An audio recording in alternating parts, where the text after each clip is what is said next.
Hi, I'm Lhadon. I'm Tendor. Welcome to our nation. News and analysis on the state of Tibet.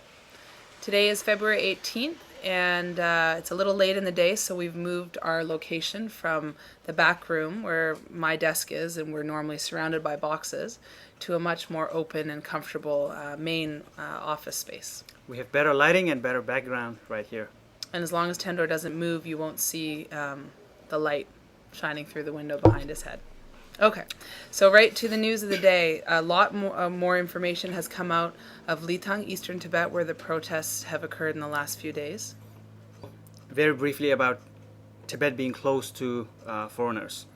We'll also look at sort of new information and new depth and feeling coming out of the articles being written by China-based journalists. And we'll just talk a little bit about Tenzin Sundu, who's our Tibetan hero of the resistance in our 50-day countdown to March 10th. So right to Lhadon. It seems like journalists based in China have actually, foreign journalists based in China, have been able to get information out of Lhadon. Some people on the scene there actually speaking openly to the journalists about what they've seen and heard. A grocery store owner in Lhadon said she witnessed a small protest near the county's main vegetable market Sunday that escalated into a much larger one about lunchtime on Monday. On the second day, she said, several hundred Tibetans gathered downtown, shouting, "Long live the Dalai Lama." And in just a few minutes, she said, squads of police arrived and a melee ensued.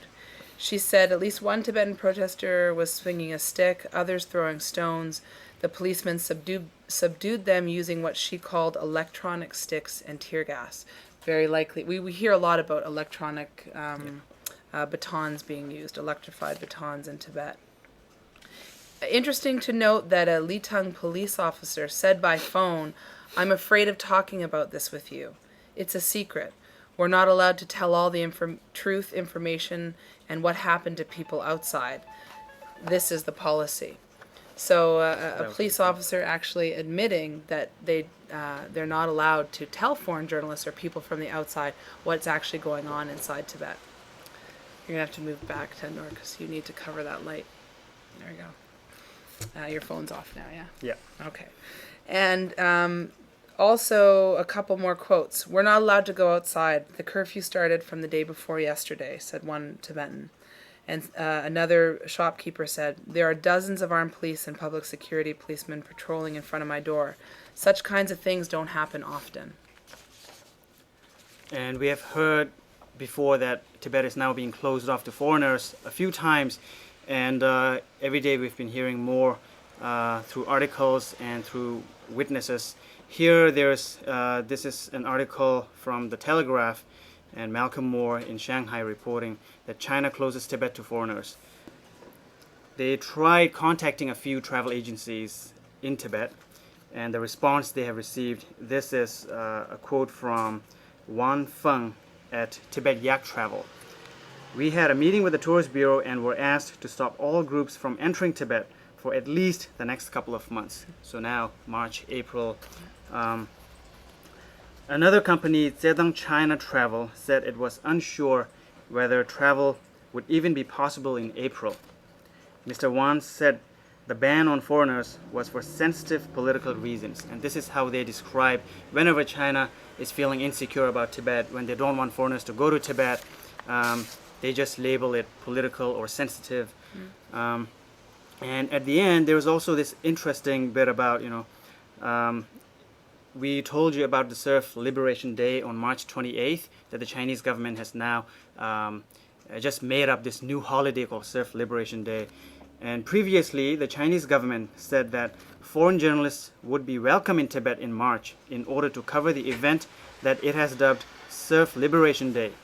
The government, however, attempts by journalists to arrange trips to Tibet over the anniversary period were firmly rebuffed. So now, I guess, they don't even want people to go and cover the Surf Liberation Day, whatever that means. It shows how insecure they are and uncertain they are about the situation inside, that they appeared to be open and sort of confidently telling journalists they could come and cover this ridiculous holiday where Tibetans are supposed to show how happy they are after 50 years of liberation under China. and now they're changing their minds and backing down from that promise. So it seems like while on the one hand they're really cracking down and clenching their fist, on the other hand they're also losing their confidence. Absolutely. Here we see in an article by Tim Johnson from McClatchy newspapers some really interesting, candid quotes from Tibetans inside. He's got the opening to his article: "Scratch only a little bit, and Dorji, a Tibetan nomad, lets loose with a tirade at the people he simply calls the Chinese. The majority Han